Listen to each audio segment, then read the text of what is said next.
me! I'm wired with explosives! There's a bomb strapped to my chest!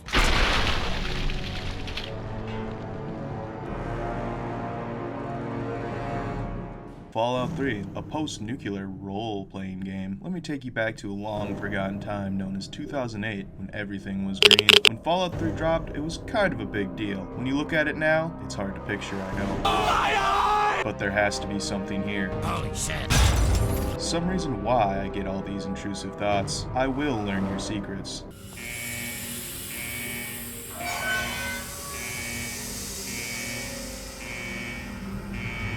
The game starts with the birth of me, Biggins, the lone waterer. Then my mom dies, and the nurse drops me on the floor because suddenly it's 1 year later and I can walk. Turns out, we live in a vault. An underground nuclear shelter made by Vault-Tec, a 100% legitimate business. Gary. This is where I learn I'm special. This is Fallout 3's way of letting me choose my primary attributes, and I'm a real lucky boy. When Dad takes me to leave, he must have accidentally hit me in the head with his heel, because now I'm 10. Apparently, it's my birthday. When the other boys tease me, I get to practice my conflict resolution skills. It's my birthday after all. I get to do whatever I want. I can already tell what kind of man I'm going to be. I'm a slave? While shooting a BB gun Dad gave me, I accidentally ricocheted a BB right in my eye. I fall into another coma, and this time, wake up when I'm 16. Just in time to take the GOAT. What's the GOAT, you ask? Apparently, it's some sort of skill evaluations test. I'm going to put my quantum harmonizer in your photonic resonance chamber. Really, this is another part of the character creation. It lets me tag skills, putting 15 points in the category of my choosing. But before I take the test, I get to practice more of those great conflict resolution skills I've been learning. When I head back to my room, I must have slipped on a banana peel because yet again, I fall into a coma. This time, for 3 years. I wake up, realizing I'm a barely functioning adult before my friend informs me that my dad has left the vault and that security is coming to kill me. Guess I better go then. While escaping the vault, I get my first taste of true violence. The rush is intoxicating. It's also now that I remember why Fallout 3 wasn't praised for its stellar combat. The Overseer won't tolerate this kind of behavior. Quick! There he is! That's why 90% of my playthrough will look like this. In an attempt to sidestep most of the combat, but that's besides the point. It's time to leave the vault. Right before I do, my entire 19 years of existence are summed up in a few words, and I'm asked if I'm truly happy with how I turned out.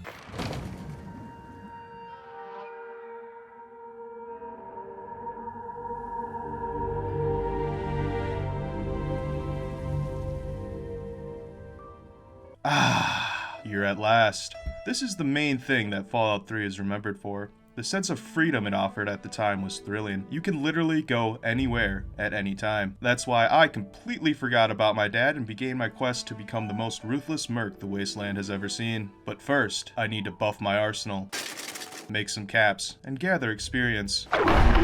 So I stroll into a nearby town known as Megaton with an undetonated nuke in the middle of it. While I was looking for work, a man claiming to be the sheriff and mayor strolls up to me. He warns me not to cause trouble. We have a great conversation on the matter.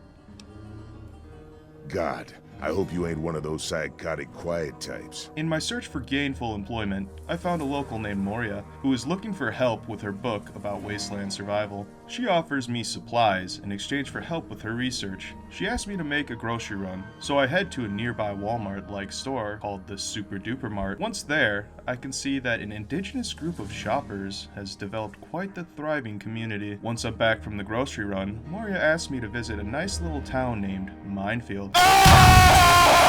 When I come back, she pays me, and I do a couple more silly little tasks for her, then go on my way. Now that I've made a decent amount of caps, it's time to blow off some steam at the bar. Once I get inside, a well-dressed man makes me an offer I can't refuse. The undetonated atomic bomb for which this town is named is still very much alive. All it needs is a little motivation. Why does he want me to blow up the nuke? Because his employer, Tenpenny, thinks it's an eyesore. Say no more.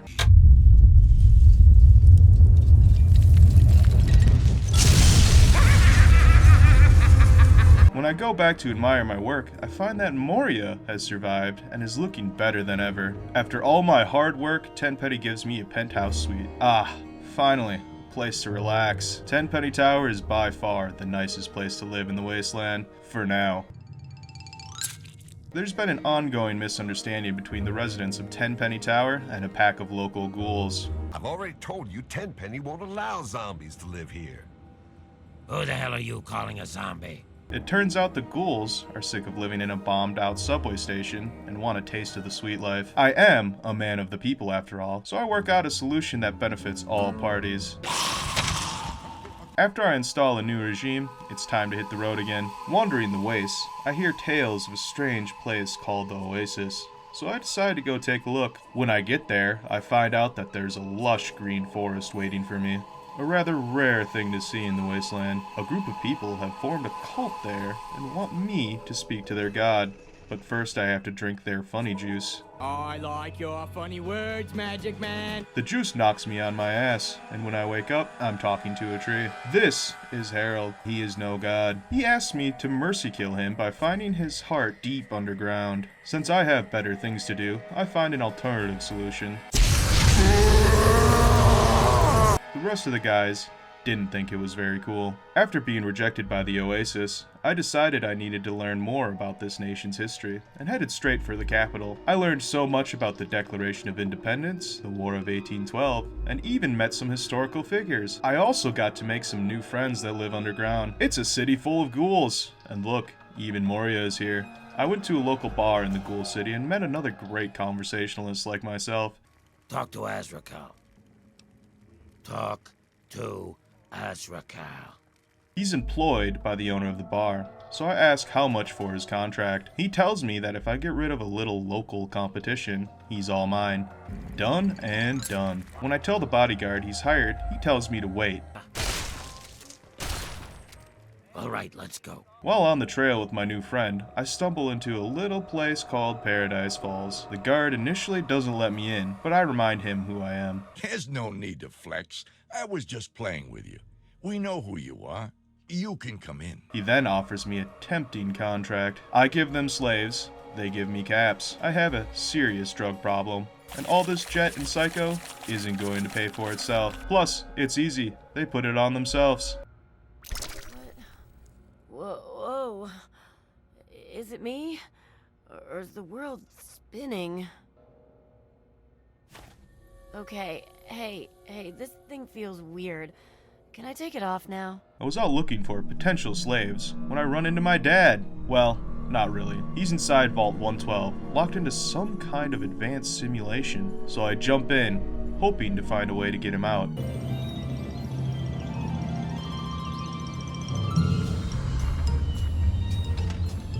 While in the simulation, I find a little girl who is willing to help me if I go and bully someone for her. Good day.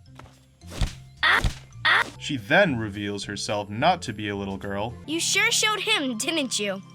I suppose it wasn't the most cerebral way to deal with the situation, but it was definitely effective. Consider the game won. He tells me that the only way out of this is to play his game. So after ruining a marriage, staging a death, and murdering the entire town,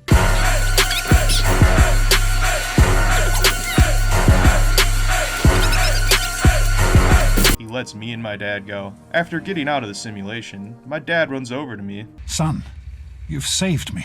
And I ask him why he left the vault. He explains that it was something he started a long time ago with my mom, called Project Purity, which seeks to distribute clean water to the wasteland. I offer to help because that's the only option I'm given to progress the main quest. While escorting my dad to reunite with his research team in Rivet City, I learned that Pops and I are very different people. As a matter of fact, I don't think he's ever gone Deathclaw hunting with a fat man. After reuniting with his team, I'm told we have to retake the Jefferson Memorial because that's where their old lab is. After I clear the lab site and help get everything up and running, my dad confronts me about what happened at Megaton. I tell him it's all his fault for being an absent father. What I did can't even compare to such a thing. Then seemingly out of spite, he sends me to go turn a valve. That's when I notice some new friends arriving. For some reason, they locked me out of the way I got there, so now I have to take the long way around. I run into our new friends, the Enclave. We'll talk about these guys later. This is where I get my hands on my first plasma rifle. There are very few guns in this game that feel as good to use as the plasma rifle. Something about the way it turns enemies into a gloopy green mess on the floor.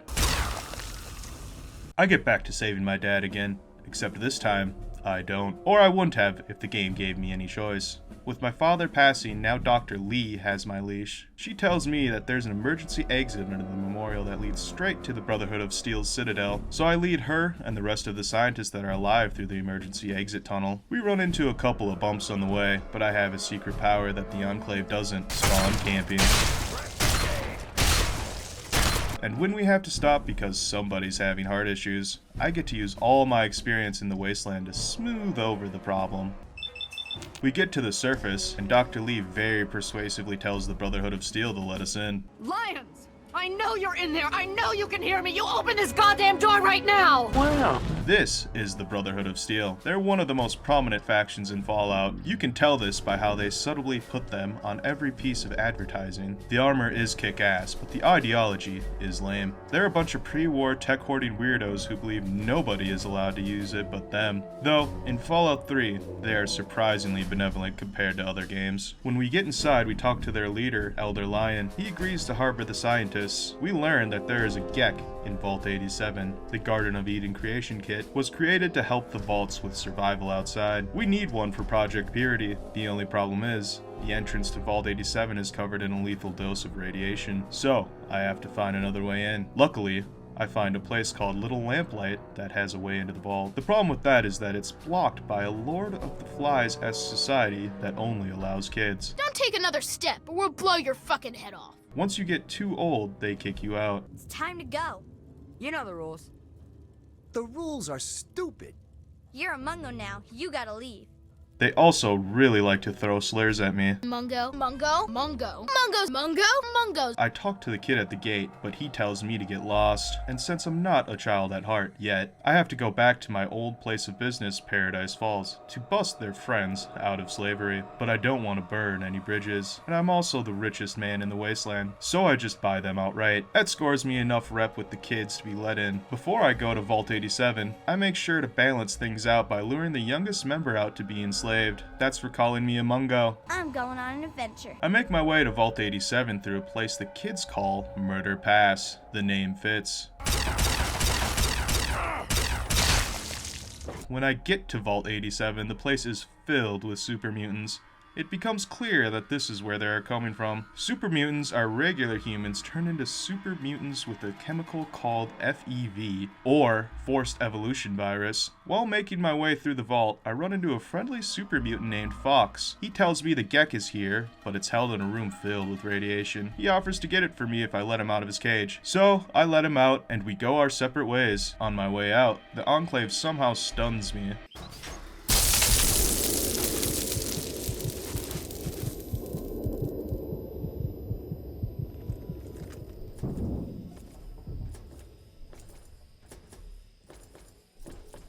Objective is secured, sir.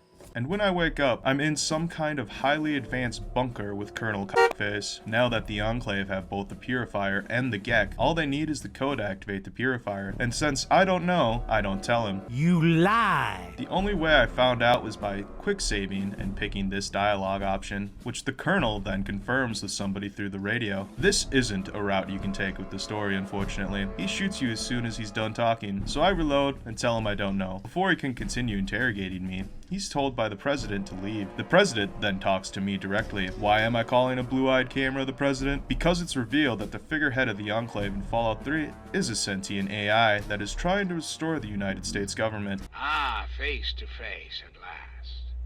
It's high time we met. The Enclave are the remnants of the government that survived in shelters after the bombs dropped. Their main interest is to rid the wasteland of anyone who is irradiated or mutated. Their interest with Project Purity is to insert a strain of FEV into the water that will kill anything slightly irradiated. When you talk to the president, he wants you to deliver the FEV strain to the purifier. I agree, and take the vial. Then I put the president into a logic loop and force him to self-destruct, because computers are for nerds. On my way out of the base, I run into my old friend Fox. I ask him to join me, but since I'm an evil bastard, he says no. So I murder all of Rivet City to level up and get the perk that slingshots my karma into being good. But the game glitched and I couldn't find him where he's supposed to be. After all that, I return to the Brotherhood of Steel and tell them that the Enclave have the G.E.C.K and are trying to turn on the purifier, conveniently leaving out the fact that I have one of their genocide vials in my back pocket. The Brotherhood has a plan to retake the purifier with a giant, communist-hating robot named Liberty Prime.